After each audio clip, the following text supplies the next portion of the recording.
Paper 1, Section A, Exam Technique for Reading Fiction, GCSE English Language. This is a video guiding you through how to approach Paper 1, Section A for the GCSEs in English Language. Before we begin, it is a good idea to download the example paper, which you can do so by clicking on both the links below this video.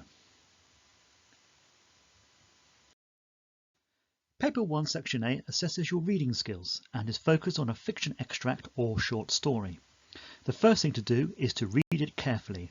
Don't make any notes or even look at the questions, just read the story to understand it. In this case, it's an extract about a girl called Ruby Lennox who has a lucky escape from a fire that breaks out in a family-run pet shop. There will be 5 questions in total covering 4 different types of questions. Locate and find, what impressions, writer's craft, evaluation. We'll go through each type in this video. The section's worth 40 marks in total, which equates to 20% of the overall final grade. And you'll have 60 minutes to write your answers. The first question will always be a locate and find for 5 marks. The next will also be 5 marks and will most likely be a what impressions task.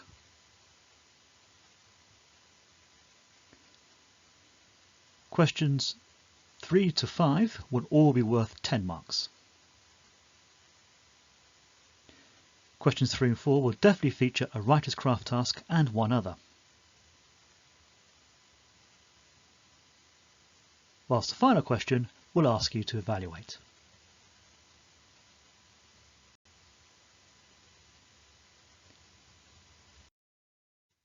Locate and find is the most straightforward task and really should mean 5 out of 5 marks for you. It's designed to help ease you into the paper and build your confidence. Nevertheless, take care and don't rush it. The very first thing to do is to make sure that you are answering on the right lines. In the example, it's lines 1 to 7, so draw a line under line 7 so you don't accidentally answer on the wrong lines. Next, read the question carefully and then scan through the lines listing anything you learn about Ruby Lennox. Because the question asks you to list, you can use bullet points in your answer for this question, like you can see on the screen. Notice how the answers are brief and to the point. You might have also noticed that there are 6 answers. This is just in case one of the answers is wrong. This should help to make sure you get full marks for this question. Sorry, there's no bonus mark if all 6 are correct. A what impressions question is where you'll be asked what is suggested about a person, place or moment. Your answer should therefore be a mixture of what we are told and what is implied. In other words, you'll need to read between the lines a bit. Read the question carefully. It's always a good idea to underline the key words to make sure that you are focused on what the question is asking you to do. Remember to draw a line to show the end of the passage you're supposed to be writing about. Here, it's line 23. For this and the rest of the questions, you need to follow the highlight and track method. Read through the lines and highlight or underline anything which tells or suggests something about the Lennox family, like so.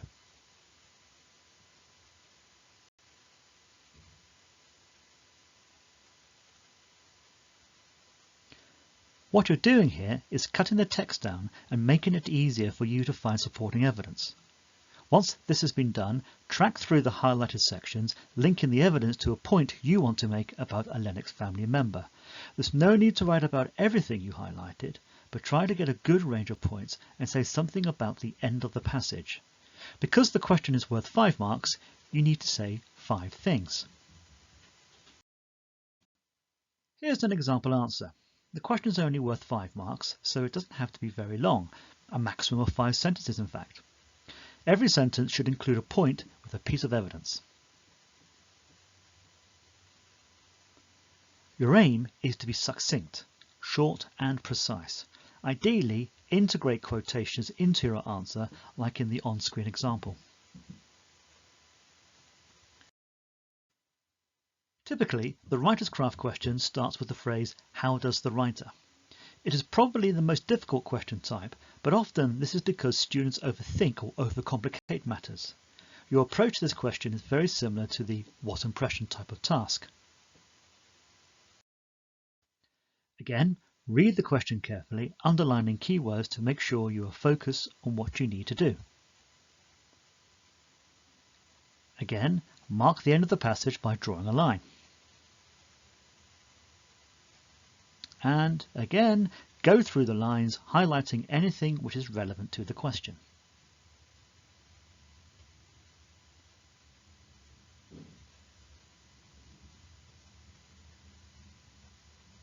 In the example, it's evidence which suggests that the fire is spreading and becoming dangerous. The knack with the writer's craft question is to remember that a how question is really a what question. So, if you're asked how the writer makes the lines seem exciting and dramatic, write about what makes the lines exciting and dramatic. If it's about how a character's thoughts and feelings are shown, explain what these thoughts and feelings are. And if it's about a fire spreading and becoming serious, as is the case here, then write about what we're told about the fire's movement and its seriousness. Once potential evidence has been highlighted, then track through it and make your points linked to those bits of highlighted evidence you feel confident writing about. Because the question is worth 10 marks, your answer will need to be about twice the length of the 5-mark task. Try to make 10 separate points. Don't panic if you can't quite manage that. The average mark for this type of question is about 4 out of 10, so if you make 7 relevant points, you'll be comfortably above average. Once again, being succinct, short and precise, is key and will help you with timings. Every sentence should be achieving at least 1 tick.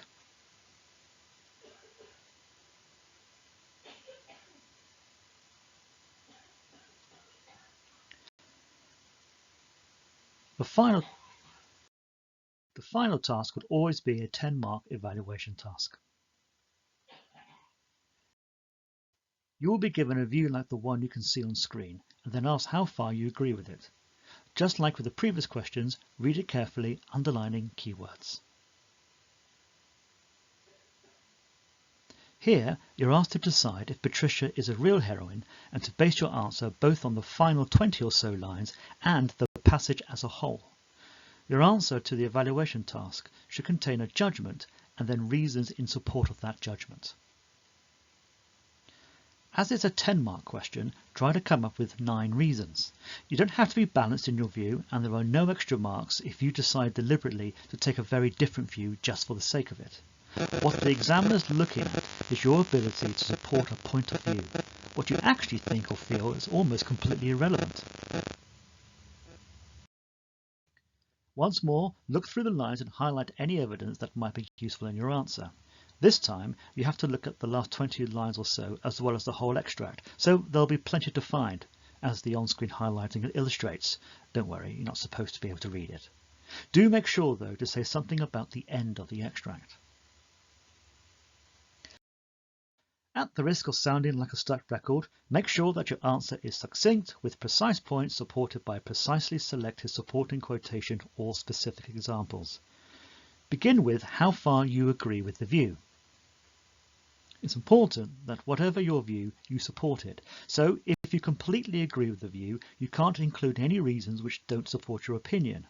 Similarly, if you partly agree with the view, then there needs to be at least one reason provided for why you don't agree with the view, and so on. In the example on screen, the student has written that they mostly agree with the view. What follows is a clear list of well-supported reasons for why the student agrees with the view that Patricia is a heroine.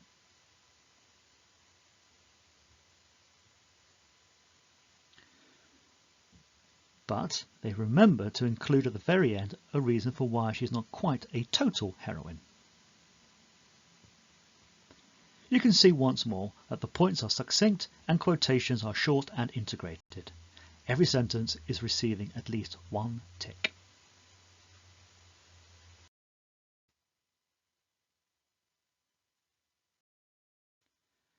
The first question is locate and find task, and it will ask you to list, so you can use bullet points for this question.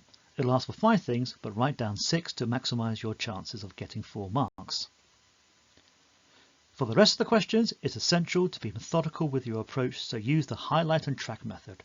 Highlight or underline potential useful evidence from the lines, and then as you write your answer, track through the lines, linking some of the evidence you've highlighted to your points.